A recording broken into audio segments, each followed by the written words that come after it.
This is Cathy White. It is the 31st of August 2023. We are doing interviews in celebration of our 150th anniversary as a church community. I'll be interviewing Pam Shockley-Zalabak today as part of that project. Thank you so much for coming. I have a few questions that the committee has requested that I ask. What are your first memories of First Congregational Church? Well, my first memory was not coming into the church, but that a former minister here, Paul Tatter and Olga Tatter, who had been our minister and his wife at Church in the Wildwood in Green Mountain Falls, talked about that they were going to come here upon his retirement. So that's really my first memory, because we had lived in Green Mountain Falls and were living in Green Mountain Falls for a long period of time. And so he talked about what he was going to do when he left Green Mountain Falls, and they came here.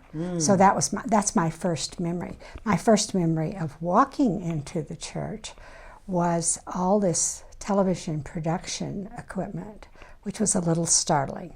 But it was the Sunday of the production of the Culture Wars With video. Bill Moyers? Yes, with Bill Moyers. I thought, well, this is interesting. And because I liked him and was obviously already predisposed to think that this was a positive characteristic of the church, my husband and I were impressed with that, but were a little startled. So that was my first memory of the actual physical church, other than having driven by the outside, was this is kind of an interesting place to be. So, which it certainly, that's a true ongoing impression of this, of this church. You're right. But I grew up, I'm one of the few people in the church who grew up in the Congregational church. So this is not a surprising thing for me. So you expected some of this to happen. Yes, I absolutely go. did. Yeah. Well, in these previous interviews we've done this morning, we've talked about Bill Moyers with another couple. That was one of their first memories, and then also Olga and Paul Tatter. Yes. Yeah, they came. That came up in an interview we just did, and I was recalling that Paul had sent his pulpit. Isn't that one of the pulpits that we used? Was Paul Tatter's? Yes. Yes.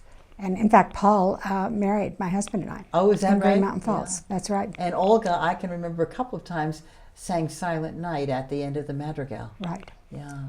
And I went to visit Olga in Los Alamos. Oh, did you? For years. Miriam Giese and I drove at least twice a year to see her. So you really kept up your relationship Absolutely. with them. Yeah. Olga and I sang in the church choir that Miriam Giese was the organist for before we came here, before we all came here. Oh, I love that connection. That's wonderful. Yeah. So when you decided to become a member, who was the minister at that time? Jim White. Oh. Yeah. And did you go for very long before you decided upon membership? No. We had moved here because we were taking care of invalids in our home. And the terrain in Green Mountain Falls made the oxygen deliveries and some of the snow removal issues around getting in and out with invalids. We had my grandmother and my mother. Wow. And we needed, and that was wheelchairs and oxygen deliveries. And it was really difficult with some of the transport that we needed. So we had moved to Colorado Springs. And there was really very little question that we wouldn't transfer our membership. Oh, that's great. Right. So they ask if you would share a memory with your time spent with any committee or group, favorite team you were on. So many, I know. Well, no, really not so many, because we worked in the early years outside of Colorado Springs, traveled 2 or 3 times a month, working outside of Colorado Springs. And I was commuting to Boulder to finish my doctorate, so that didn't leave a lot of time for committee work, etc. I think my husband spent a lot of time on the buildings and grounds committee, because in those days there was not many professionals to fix anything. There was just a team of people who fixed everything almost. And of course the building is so old, and was even then. Yes, it was even then, Yeah. of course. I probably spent my first foray into a committee was mission, giving, and outreach. Oh. And that was obviously always interesting and provocative. Probably my first real contribution was working on a committee to try to think about the salaries for our ministers. Oh. Because I was convinced that we were not thinking as strategically as we should about what we were paying people who Interesting. who were serving us. Very interesting. Yeah. I do remember also that you helped us with the move forward the concept of burning the mortgage. Oh yes, Most recently. That's more recently. Yeah. I was thinking back further than that. Yeah. Do you remember friends in? Who do you remember were friends of yours in the church during the years? Relationships you had. Goodness. There are so many that's really hard to even think about, because so many of the faculty and staff from the university where I worked were obviously and are members of this community. Yeah, that was a nice connection, wasn't it? That's a nice connection. Other people in the community that I work with are members here. It's hard to think about that, although the interesting thing for me is because of the work that I have done with young people, I have always, for 30 years, attended the early service. So I don't know a lot of the congregation, except because I would go all the years I was at the university and work with students after the early service. Interesting. Because they don't wake up in time for the early service. So it was all right to do that for the most part. Right. Well, the early service had a lot of loyal attendees. Yes. And it was indeed quite different from the later service, wasn't yes, it was. Yeah. It absolutely was. Yeah. And now you're into the regular, the one service? No, I don't. I mostly have done the contemplative service, which is even earlier.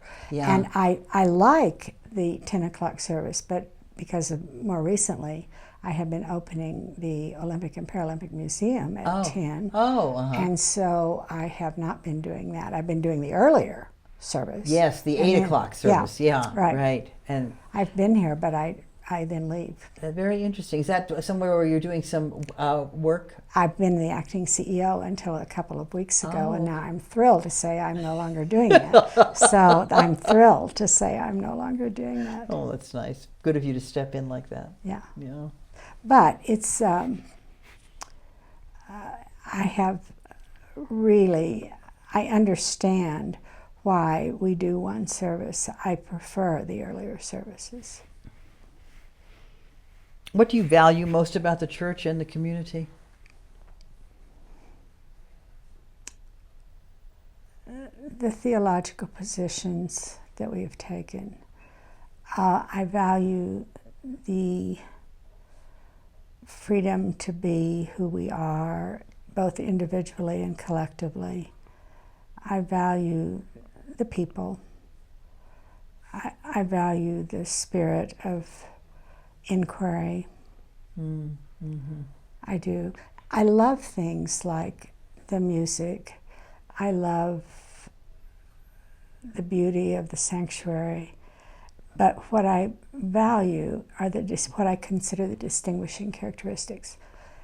There are probably 30 churches in this community that I've been to for one reason or another that have beautiful music. They have beautiful sanctuaries. And yet it is the distinguishing characteristics of how we inquire and how we try to think, and I'm not saying it's better or worse, I'm just saying it is more what I grew up in a town of 297 people in this tradition. And I know that's hard for people to believe. What part of the country was that? In Oklahoma. Oh. Yeah. And in a very open environment. And so to have a more linear, and I'm not going to say rigid because I don't think it is rigid sometimes, just linear way of looking at things is not the way I think, and so I feel more at home here. It's great. Favorite memory of your time at FCC? Oh, that would be impossible. That would be impossible. It's probably yet to come. It's probably, I hope it's yet to come. So many wonderful memories of seeing people, the joy of various seasons, the joy of various people supporting people in great sorrow. Yeah. That's a strange favorite memory, but you want to see people supported. You absolutely do. Yeah, in joy and sorrow. Yes. Absolutely. You're absolutely right. And facing very difficult times and trying to understand how we are not in the difficult times that others are. Trying to keep perspective on what is real in terms of a broader world. And how we're connected. Yeah. And that is interesting that we can get that from our church, from our congregation, that we can, people can say. And I think there have been times where we have been too introspective and have lost some of that, and I think it ebbs and flows, and I think we have to watch that about ourselves. Sometimes we have become too wrapped into our own dilemmas, and then I think we're broadened out again into the wider mission. And I think we're in a time today, for example, I think we are broadening out and reaching out again, and I'm happy about that. Yeah, it's interesting when you're in a church community for this long, you do see these ebbs and flows. Exactly. Don't you? Yeah, absolutely. Yeah, absolutely. And it's interesting to see how they match up with the culture, or how they match up with the staff, or whatever is triggering that, or whatever the congregation is reacting to. I think so too. Yeah, I agree. Advice you would give the congregation as we move forward into the next 150 years? Well, that it's important to recognize our history. For example, I have become aware, I've been here for not 150 years, although on a given day it feels like it. But I've been here long enough to know some of the important contributions we've made to this community, other than the obvious. But I didn't know about some of the contributions we have made, taking a stand on some issues when it just was not the popular or the safe thing to do. Sometimes I think we have gotten a little smug about some of the issues we've taken and how we have made a difference, as we should have, in the last couple of decades. But oh my goodness, we did some things around the KKK that were probably far more bold than, if we hadn't looked at our history, than anybody in the current congregation would know. So that's what's great about this project, for example, is the historical trends of saying, oh, wait a minute, we are building on that tradition. It doesn't mean we shouldn't do it. It means we absolutely should do it, but that we aren't the only ones who've done it. And so that's great about the history. So I would tell people to learn, become a part of making that history and making it relevant for whatever is the need of a particular time. And to not become smug and rest on our laurels, which is so easy to do. It is. I think that's a very good point, Pam. I think that there, and the UCC offers a lot of bedrock around that. It says this is what we began, this is how we began, and this is how we will continue. Yeah, I think so. Yeah. And it's only if we continue that we are honoring the tradition. The tradition. Yeah. That's right. It's only if we continue. But I think sometimes when people become a bit afraid to do something, or as you say, resting back a little bit instead of moving forward, I think it's great to be able to say, we're just getting this from from the UCC. This is the UCC. We say Exactly. we're a UCC church. That's Well, right. this is it. That's right. Yeah. That's right. And that's helpful to say, okay, we're not just dreaming And there was it a up. period, and it's not now, but it's in the recent past, where we tended to do a little more pointing to others in kind of a superior way that I was uncomfortable with. And I found myself thinking that, and I thought, oops, that is not what this is about. Yeah. That is not what this is about. That looking inward, I think, and I think it's interesting you would mention that you were so fond of the contemplative service, because I do think that a time of contemplation does allow you to go deeper inside and say, what's really going on here? Yeah, and I had never done that before. And I was having so much trouble because I couldn't come to the 10 o'clock service. We were so short-staffed at the museum, completely short-staffed. I was the only manager there. And you have to have somebody there. On site, sure. Yeah, you do. And I thought, well, I'm either going to have to go somewhere else, or I'll try the contemplative service, which I had no opposition to trying it. I just never done it before. And then I found it to be very insightful, very helpful in that sense. Yes. And so I'm going to continue to do that even when I do both. That's great. That's terrific. Yeah. Yeah. And so that has been helpful in that insight. Yeah. Yeah. Yeah. That's great. And before we finish, any other specific memories? Anything else you want to tell me? No, I think it's just that I am so grateful when I hear the stories of the damage that has been done to people in the name of religion, that I was raised, which is an act of my parents' choice, not mine, in a UCC tradition. I am so grateful. That's great to hear. Just recently, Jean Manthai was in with us, and she mentioned that her father had been the minister. His first church was this in 1938. Oh my goodness. And she said the same thing. I'm so grateful my parents made me come to church. Yeah, and some of my friends just still are so, and I think, who taught them that? Yeah. Or what? And yet I know. And I shouldn't say that, but I think I'm so grateful. Yeah.